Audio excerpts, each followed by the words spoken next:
Hi y'all, and welcome back to the garden. Today we're going to be talking a little bit about some drip troubleshooting. I had to do this last week and show you pretty much the finished bed, other than the finessing that I'll need to do and adding mulch to this bed once I get back from Heirloom Roses and I have some things more settled. I want to give this a couple weeks. It may not look good with all the drip laying on top of the soil or the prior mulch, but I want to make sure the drip tubing is working effectively for several weeks until I get mulch down. So I would always encourage you to do that. Make sure all your emitters seem to be working and the drip continues to work over several weeks before you cover it up, because troubleshooting after you do that can be really complicated. So let's turn the camera around and take a look.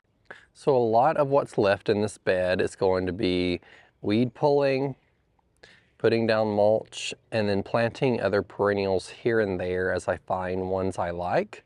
As I mentioned, I've done a lot of bulk planting, so there's a lot of bulk perennials and big groupings here, which this is a big space, so that's kind of something you can consider doing if you have a big space to plant up. And you'll notice that a lot of these perennials are starting to bloom. Now, they were planted as plugs or bare roots, so a lot of them are small this year. Some may not even bloom, like the alliums. I've not typically had them bloom the first year they're planted from a bare root. But we've got some 1 in a melon coneflowers that are starting to bloom.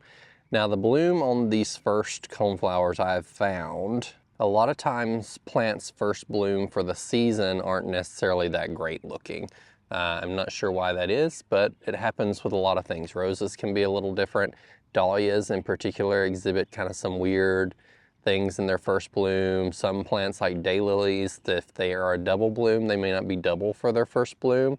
So just something to watch out for. If you get a first bloom and it looks kind of weird on any of your plants, it's probably okay. Just give it and let it start blooming a few more times, and then it will probably settle into its regular bloom. So you can see that coneflower looks a little weird over there, but all of these others are starting to put out blooms, and this one's got several on it right here.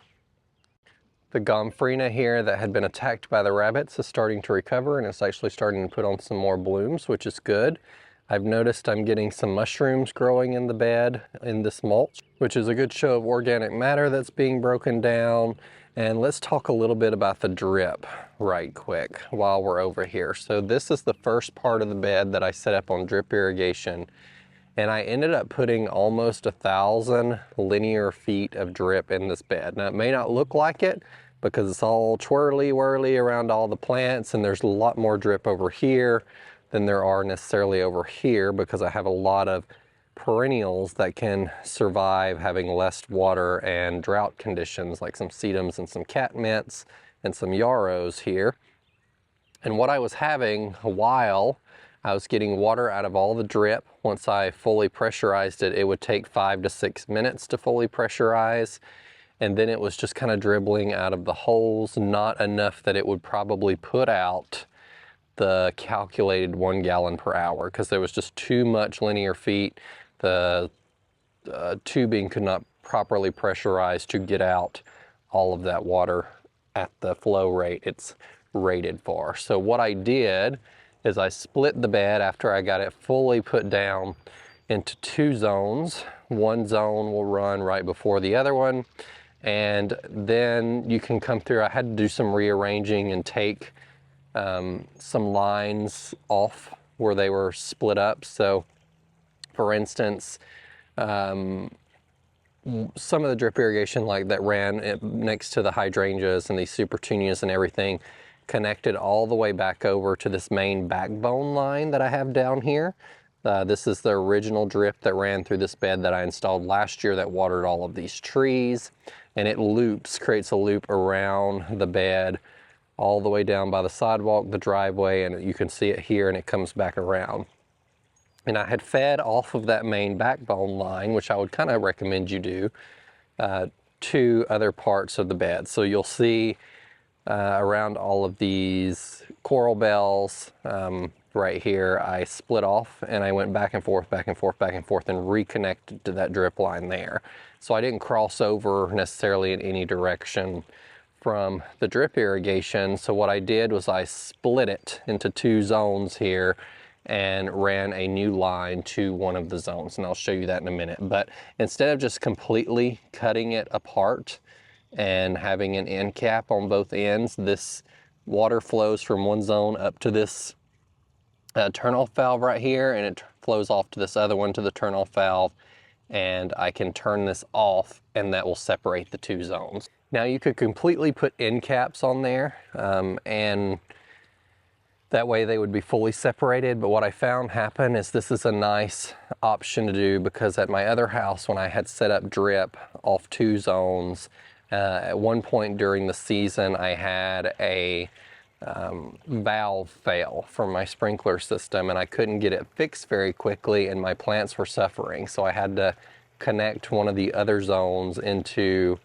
a different zone so everything would be getting water. Now if I ever have to do that, that means the flow rate across the system is going to be really slow and I'll have to run the drip irrigation longer, but at least it will allow me, if one of the zone valves fail, to water everything at once. So as long as it's shut off, both zones will run separately and perfectly fine.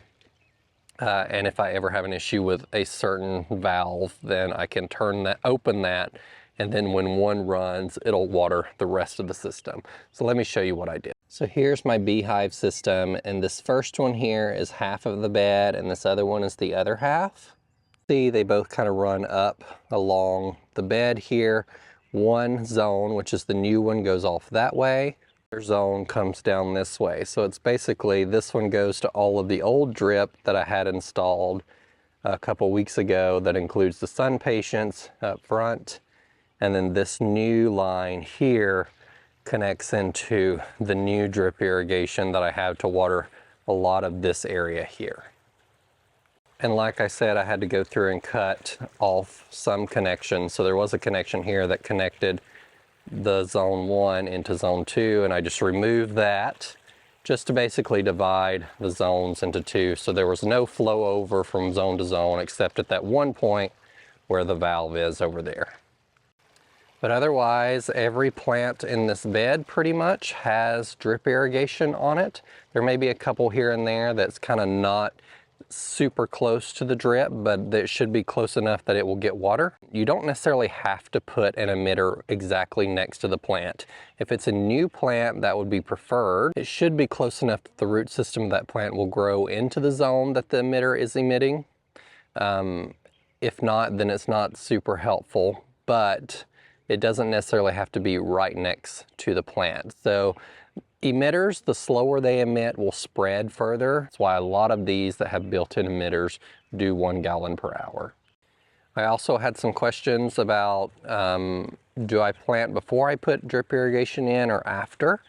Personally, I like to plant after I put in drip irrigation if you're installing it in a new bed, because you can find where the drip emitters are. If you use the 18-inch space tubing like I do, that's basically pretty much a good distance for a lot of perennials, 18-inch spacing, or 36 if you're spacing them two apart, so you can plant specifically 36 inches apart. So like here is a salvia down here on an emitter, and then I have this purple fountain grass that's on an emitter, and that's 3 feet apart here, and that works pretty well. If you've already planted a bed, I've also found that 18-inch spacing works pretty well, just kind of to weave between the plants that are already planted and be able to put an emitter close to the root system. You'll notice here in the 𝗩𝗄𝗓 River that I did not put the drip irrigation immediately next to any of the 𝗩𝗄𝗓. There may be some that it's closer to than others, but I ran it through the middle. These are spaced so closely together, I didn't want to use extra tubing than I needed to, and there should be enough water in this space. You can actually tell how wet it is here from the drip irrigation running yesterday, where the soil is a little darker, or the mulch is a little darker than it is in other spots. So like right here, it's a little bit of a dry area, but see how wet it is there? And so that tells you how well the drip is spreading and that it's reaching the roots of all of these plants. We've also had some rain this week that has been super beneficial for the garden. Everything has exploded in growth. Rain is the best thing for the garden. We've had a couple thunderstorms come through, which adds some nitrogen to the soil. and it's just done. Like, these alyssum have grown super incredibly quickly. The super petunias are growing quickly. Everything has just kind of really started putting on a lot of vigor for the season. So all that being said, I'm basically done with this bed. Done is used very loosely because I'm sure I'll make some changes throughout the year. But getting this done has allowed me to move on to some other projects, which I've been super happy about this week, so I can get some other things buttoned up before I go on my trip to Heirloom Roses. One of those things is being able to work in other parts of the garden that I haven't been able to this year, including removing the grass that was in this location. At some point, many years ago, someone planted a ornamental grass here, and they just left it alone, and it spread and spread and spread and filled out this entire area. The same thing had happened over there. But I came through and I was really concerned it was going to be super difficult to dig out, but I used my root slayer shovel and was able to get it all out. And I planted this 𝗂𝗟𝗏𝗧𝗦 holly. This is the female version that puts on fruit.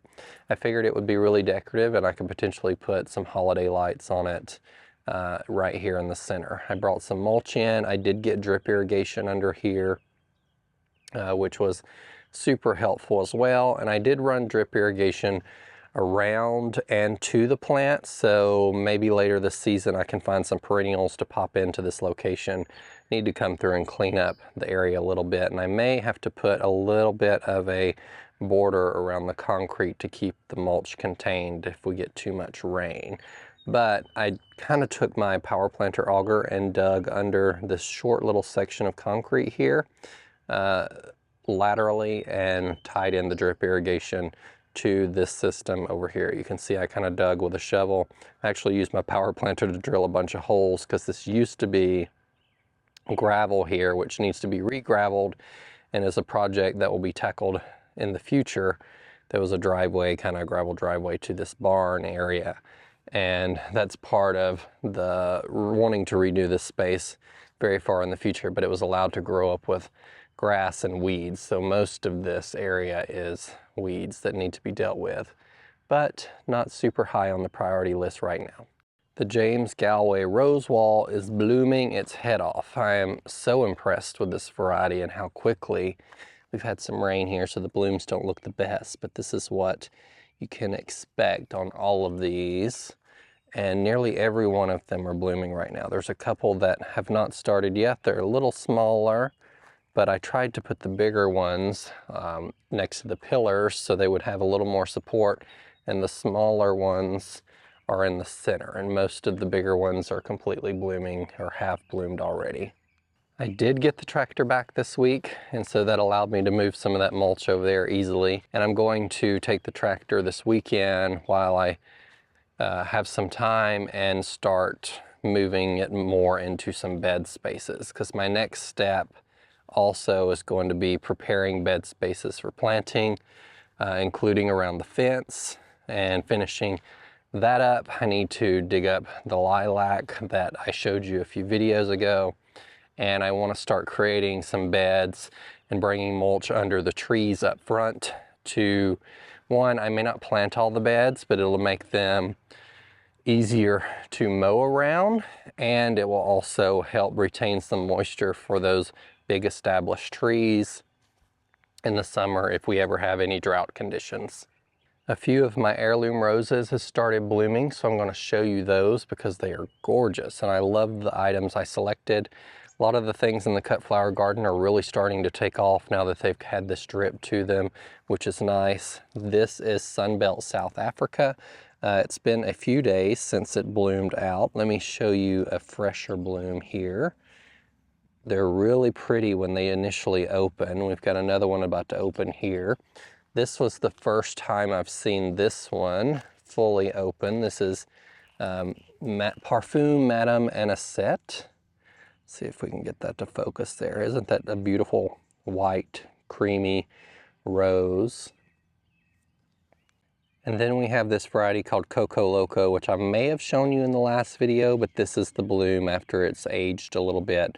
Looks like we've had one fall off, and so It completely aged out, but this is a few days old bloom. So since it's a nice overcast day today, I'm going to spend today working outside quite a bit and getting done as much as I can, and bringing some mulch into areas that are just bare ground. I still have some beds on this side of the house, which has not been a focus at all this year or since I moved in. I'm going to move, I'm going to clean them out, pull all the weeds, and put some mulch into those spaces so they'll stop growing weeds and causing more of a pain for me. Thank you guys for following along in today's video, and remember, be a light. Take care. Bye.